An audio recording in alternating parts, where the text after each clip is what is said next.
नमस्कार, आप देख रहे हैं न्यूज़ वन इंडिया। आपके साथ मैं हूं काजोल नारायण। बहुत स्वागत है आपका भारत एट 9 में। अपराधी के परिवार, बच्चों का क्या दोष है? पिता अपराधी है तो बच्चे को मार डालोगे, ये कौन सा न्याय है? कहीं ये वसूली का मामला तो नहीं है? जी, उत्तर प्रदेश के चंदौली में सैद रजा थाना क्षेत्र के मनराजपुर गांव में खाकी पर जो सवाल खड़े हुए, आज इसे सुन सब हैरान हैं। क्यों इस वारदात ने पुलिसिया सिस्टम पर ही सवाल खड़े कर दिए हैं। मामला है पुलिस गैंगस्टर और उसकी बेटी से जुड़ा। एक गैर जमानती वारंट के आरोपी और जिला बदर कन्हैया यादव के घर पर पहुंचकर उसके घर पर एक बार फिर से छापेमारी करने की कोशिश की गई। पुलिस के दबिश देने के दौरान घर में कन्हैया की बेटी निशा और गुंजन ही मौजूद थी। घर के लोगों का कहना है कि पुलिस ने छापेमारी के दौरान लड़कियों के साथ मारपीट की और इसी दौरान निशा की मौत हो गई, जबकि गुंजन घायल हो गई। एक लड़की की मौत के बाद हंगामा बरपा है और आरोप पुलिस पर लगे हैं। अब पोस्टमार्टम रिपोर्ट आ गई है। इसके मुताबिक कोई चोट के निशान नहीं है, सिर्फ 2 निशान मिले हैं। गले में खरोंच के निशान जरूर मिले हैं। विवाद बढ़ता देख सरकार एक्शन में आती और सैद रजा थाना प्रभारी उदय प्रताप को निलंबित करने के साथ साथ सैद रजा थाना प्रभारी उदय प्रताप सिंह, संजय सिंह, 4 महिला कांस्टेबल के खिलाफ धारा 323, 752 तथा 304 के तहत मुकदमा दर्ज कर लिया जाता है। चलिए अब आपको बताते हैं कि पूरा का पूरा मामला क्या है। दरअसल गैंगस्टर कन्हैया यादव के घर दबिश देने गई पुलिस को गैंगस्टर तो नहीं मिला, लेकिन पुलिस टीम के लौटने के बाद संदिग्ध परिस्थितियों में गैंगस्टर की बेटी की मौत हो गई। मौत से गुस्साए गांव वालों ने सड़क जाम की और खाकी पर इल्जाम लगाए। कई गाड़ियों में तोड़फोड़ की। गांव वालों का आरोप है कि पुलिस की मारपिटाई से लड़की की जान चली गई। विवाद बढ़ता देख ऐसे में सियासत भी कहां शांत रहने वाली थी। सियासत खूब हुई। खबर मिलते ही सपा के पूर्व सांसद रामकिशन यादव मौके पर सबसे पहले पहुंच गए और फिर धीरे धीरे सपा विधायक वहां पर जा पहुंचे। हालात को काबू करने के लिए फोर्स तैनात कर दी गई है। निशा के पोस्टमार्टम रिपोर्ट पर ही सवाल खड़े हो रहे हैं। पोस्टमार्टम रिपोर्ट में कोई गंभीर चोट नहीं है, ना ही आत्महत्या की पुष्टि हुई है। फिर मौत हुई तो हुई कैसे?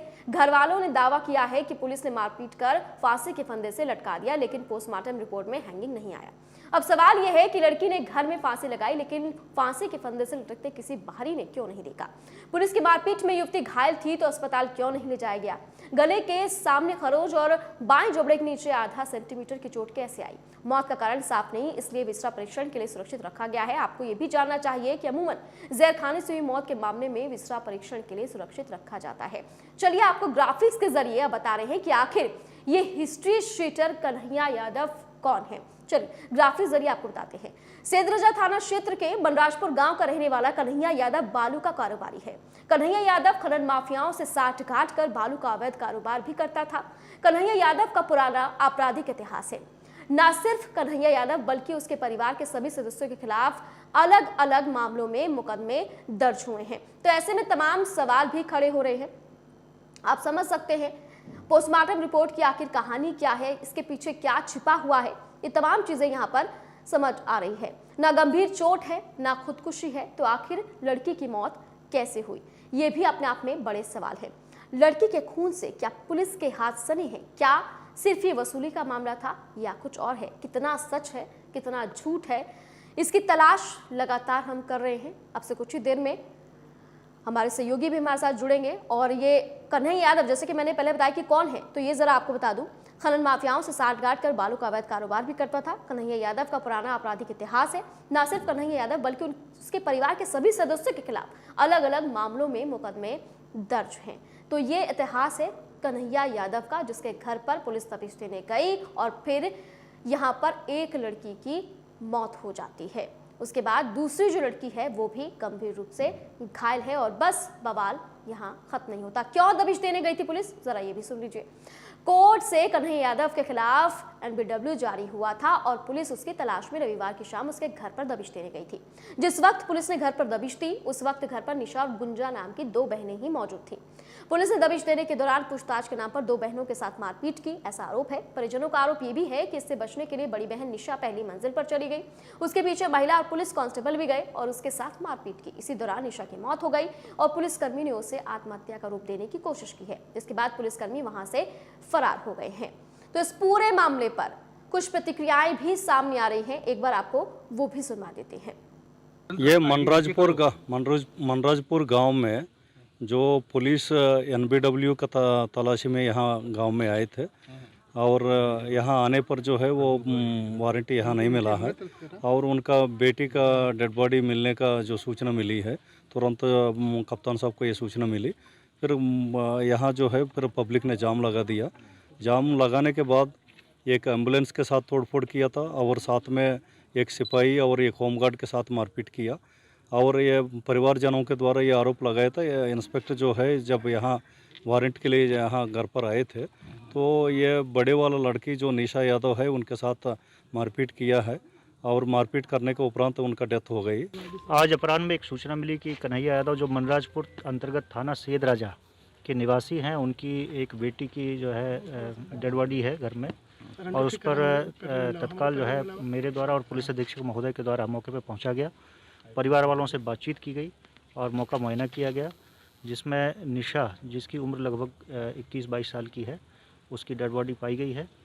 परिवारजनों द्वारा तहरीर दी गई है, उस तहरीर के आधार पर सुसंगत धाराओं में मुकदमा दर्ज किया जा रहा है। साथ ही जो दबिश के संबंध में आरोप लगाया कि पुलिस ने दबिश दी है, उस पर एसएचओ पर आरोप लगाया गया है। एसएचओ को तत्काल प्रभाव से निलंबित किया जा रहा है। अब देखिए, अभी हम लोग अपने अपने क्षेत्र में थे, शादी विवाह निमंत्रण अपने कार्यक्रम में पता चला है अचानक पुलिस द्वारा उत्पीड़न की घटना सदराजी था। अभी जो हम लोग आए यहाँ पता चला कन्हैया यादव जी, जिनको जिला बदल किया गया है प्रशासन की तरफ से, और वो अपने घर पे भी नहीं थे, और उसके बावजूद भी पुलिस जानबूझ के इनकी खड़ा, जबकि इसके पहले एक दिन पहले इनके बेटे को पकड़ के मार पीट करके उनको जेल भेजने का काम किया। उसकी आधी शायद जमानत। तो चंदौली का ये पूरा मामला है जहां एक बार फिर से पुलिस पर सवाल खड़े हो रहे हैं। ढेर सारे सवाल हैं जिनका जवाब तलाशने की कोशिश लगातार की जा रही है। गैंगस्टर के घर पर दबिश देने पुलिस गई, लेकिन वहां पर 2 लड़कियां मौजूद थी जिनमें से एक की मौत हो गई है, जिसको लेकर बवाल मचा हुआ है। सियासत भी बहुत हो रही है। यूपी पुलिस पर एक बार फिर से सवाल उठते हुए नजर आ रहे हैं। हालांकि अगर शासन की हम बात करें तो शासन द्वारा इस पर एक्शन भी लिया गया है, कई पुलिसकर्मी सस्पेंड कर दिए गए हैं। लेकिन सवाल ये है कि क्या ये सिर्फ मामला दबिश देने का था या फिर वसूली थी। और इसी मामले पर पूर्व आईपीएस वेदभूषण शर्मा हमारे साथ फोन लाइन पर जुड़ गए हैं। वेदभूषण शर्मा जी, बहुत स्वागत करती हूँ आपका न्यूज़ वर्ल्ड इंडिया में। जी नमस्कार काजल जी। वेदभूषण साहब, सबसे पहले ये बताइए कि इस तरह के मामले को हम किस तरह से देख सकते हैं। पोस्टमार्टम रिपोर्ट आ गई है, ना तो ये खुदकुशी है ना कोई और वजह है, गले पे निशान है। विसरा रिपोर्ट की बात की जा रही है कि विसरा इकट्ठा कर लिया गया है, रिपोर्ट आएगी उसके आधार पर कुछ कहा जा सकेगा। हाँ बिल्कुल, सबसे अहम सवाल इस टाइम यही आ रहा है कि जो पोस्टमार्टम रिपोर्ट डॉक्टर्स ने दी है उसमें कोई इस तरह से इंजरीज नहीं है जो उसकी मौत का कारण बनती हो। कॉज ऑफ डेथ अभी क्लियर नहीं है, इसलिए ये कहा जा रहा है कि इसका विसरा प्रिजर्व किया गया है, उसको लेबोरेटरीज में भेजा जाएगा, उसमें देखा जाएगा कोई जहरीली चीज या कोई ऐसी चीज नहीं जिसकी वजह से इसकी डेथ हो गई हो, क्योंकि जो इंजरीज है वो मैच नहीं करती डेथ के कारणों से। और मैं आपके चैनल पर क्लियर करना चाहता हूं, जब कस्टोडियल डेथ का जहां पर मामला होता है, नेशनल ह्यूमन राइट्स कमीशन की डायरेक्शन है पोस्टमार्टम के टाइम पर जो डॉक्टर्स होते हैं वो तमाम वीडियोग्राफी कराते हैं, जितना भी पोस्टमार्टम शुरू से आखिर तक होता है, और डाउट होने पर, कोई शक क्रिएट होने पर उसके लिए एक प्रॉपर बोर्ड का गठन किया जाता है जिसमें 3 डिफरेंट हॉस्पिटल्स के डॉक्टर होते हैं। वो सारे सर्कमस्टांसेस, सारी पोस्टमार्टम रिपोर्ट, विसरा रिपोर्ट को देखने के बाद ये कंफर्म करते हैं कि डेथ का कारण क्या था, कितने टाइम पहले डेथ हुई, क्या इंजरी काफी थी जिनकी वजह से डेथ हो सकती थी, या कुछ और उनके जो विसरा था, उनका पेट का धोवन था, जो तमाम चीजें थी उनको मैच करके वो एक निश्चित एक बता सकेंगे। वो तमाम चीजें एक साइंटिफिक तरीका है, उस पर सभी को कोर्ट भी, अदालत भी इन्हीं पर विश्वास करती है, और यही हिंदुस्तान का सिस्टम है। तो इसमें जो जितना भी मामला निकल कर आ रहा है, पुलिस की जहाँ तक डाउट का क्रिएट करने का सवाल है, उनके खिलाफ ऑलरेडी मुकदमा दर्ज कर दिया गया है। वेदभूषण साहब, सवाल ये भी है कि विसरा की बात यहाँ की जा रही है कि विसरा रिपोर्ट यहाँ आएगी तो उसके बाद फिर कुछ कहा जा सकेगा। देखिए, जहाँ तक आप मेरे से बेहतर जानते हैं, विसरा की जांच जब की जाती है जब कोई जहरीली पदार्थ कोई खा लेता है। अगर ऐसा हुआ भी है तो आरोप जो परिवार वाले लगा रहे हैं कि फंदे पर लटकती हुई लड़की मिली है, तो आखिर वो फंदे पर कैसे लटक सकती है। दूसरा सवाल ये है कि अगर पिता का कसूर था तो बच्ची को क्यों मारा। जो आरोप लग रहे हैं कि काजोल, बच्चे की देखिए, पिटाई आज की इस गई है तरह बहुत का ज्यादा ये- कमरे में बंद करके? देखिए काजोल, जो इस तरह के शक शुबे वाली डेड बॉडीज होती हैं उनमें तमाम में वितरा रखा जाता है। ये कोई ऐसा केस नहीं है कि इसमें डाउट था कि इसको कुछ जहर दिया गया, जहर दे के मारा गया, या इसके पेट में या इसको कुछ बीमारी थी या किसी वजह से डेथ हुई थी।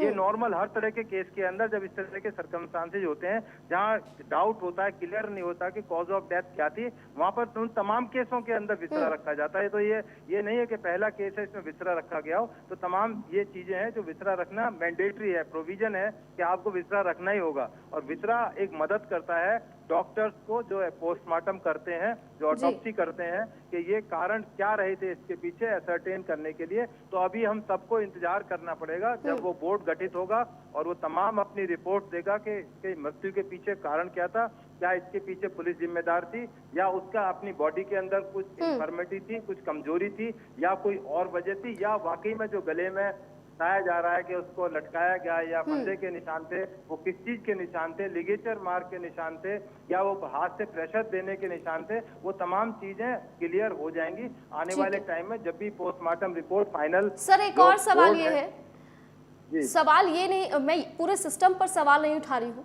मैं बस सवाल ये कर रही हूँ कि ये दबिश थी या वसूली?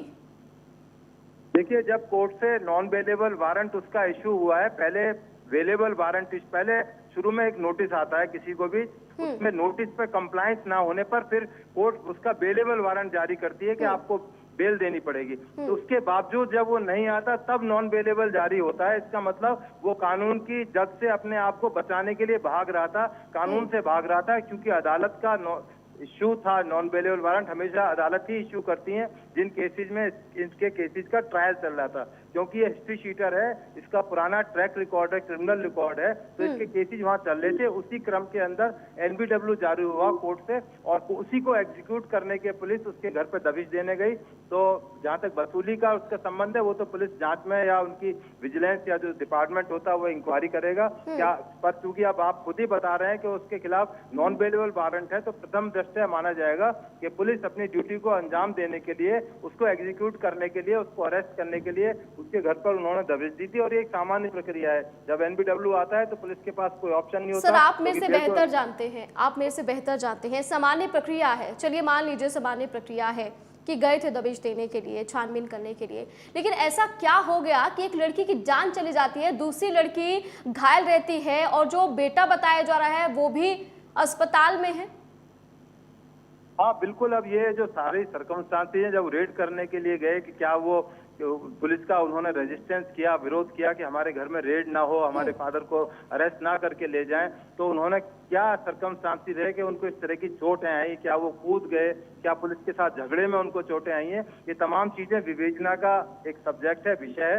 ये तमाम चीजें जब क्लियर होंगी तब जो पुलिस वालों के खिलाफ सस्पेंशन की कार्रवाई की गई है उनके खिलाफ इन्वेस्टिगेशन की जाएगी और बड़े सीनियर लेवल के अधिकारी इसमें क्योंकि है मौजूद है मौके पर। आप खुद ही बता रही थी कि एसपी साहब ने ये स्टेटमेंट दिया है, तो ये तमाम चीजें वक्त के इंतजार के साथ ही सॉर्ट आउट हो पाएंगी, क्योंकि ये लंबी प्रक्रिया है। इसमें एक दिन पर कोई भी कंक्लूजन पर नहीं पहुंच सकता, ना अदालत पहुंच सकती, ना हम और आप लोग पहुंच सकते, सभी को इंतजार करना ही पड़ेगा। आपने देखा निर्भया केस के अंदर 14 साल तक इंतजार करना पड़ा, तो इस तरह ये तमाम चीजें हैं, बहुत जल्दबाजी में सेटल नहीं हो सकती। चलिए सर, इंतजार रहेगा कि आखिर यहाँ गलत कौन है। फिलहाल आपका बहुत शुक्रिया हमारे साथ जुड़ने के लिए और बहुत ही बारीकी से इस पूरे केस को समझाने के लिए कि क्या चीज़ें हो सकती हैं और किस तरह से जांच की जा रही है। तो मामला था गैंगस्टर कन्हैया यादव के घर दबिश देने गई पुलिस का।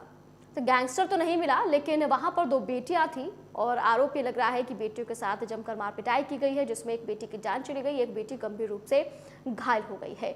इस पूरे मामले को लेकर पूरे दिन रात बवाल चला है, सियासत खूब हो रही है। और वहां के हालात कैसे हैं, अब तक क्या कुछ वहां पर अपडेट मिल रहा है, इसी पर मेरे सहयोगी अश्विनी मिश्रा मेरे साथ जुड़ गए हैं। अश्विनी, किस तरह की तस्वीरें फिलहाल नजर आ रही है, कैसा माहौल है, क्योंकि बताया जा रहा है कि माहौल तनावपूर्ण है?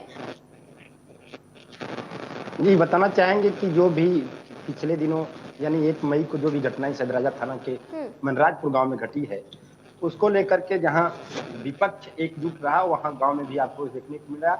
घटना के 2-3 घंटे तक तो पुलिस गांव के अंदर घुस नहीं सकी। ग्रामीण इतना आक्रोशित थे कि पुलिस पैंथर के सिपाही को, होमगार्ड को भी पीटा और एम्बुलेंस को भी क्षतिग्रस्त किया, पैंथर गाड़ी को भी चकनाचूर कर दिया। इस तरह आज का माहौल जो है वो पोस्टमार्टम होने के बाद अश्विनी, कितने पुलिसकर्मी अब तक सस्पेंड कर दिए गए हैं?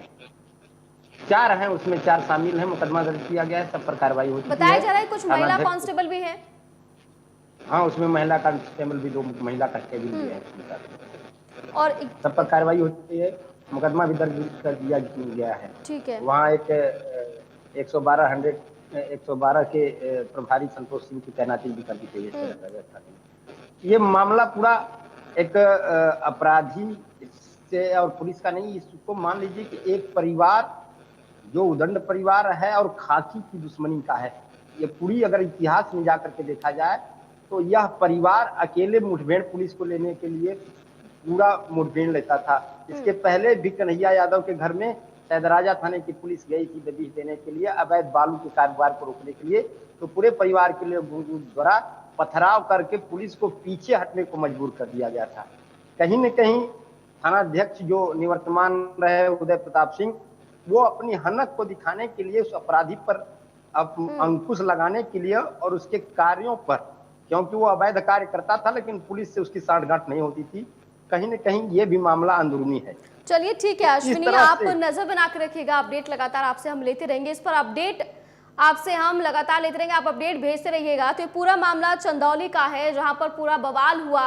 अब सवाल यह है कि पोस्टमार्टम रिपोर्ट आ गई है और फोर्स तैनात कर दी गई है। निशा के पोस्टमार्टम रिपोर्ट पर सवाल खड़े हो रहे हैं। पोस्टमार्टम रिपोर्ट में कोई गंभीर चोट नहीं, ना ही आत्महत्या, तो फिर मौत हुई तो हुई कैसे? घर वालों का दावा है कि पुलिस ने मार पिटाई करके फांसी के फंदे से लटका दिया था, लेकिन पोस्टमार्टम रिपोर्ट में हैंगिंग नहीं आया है।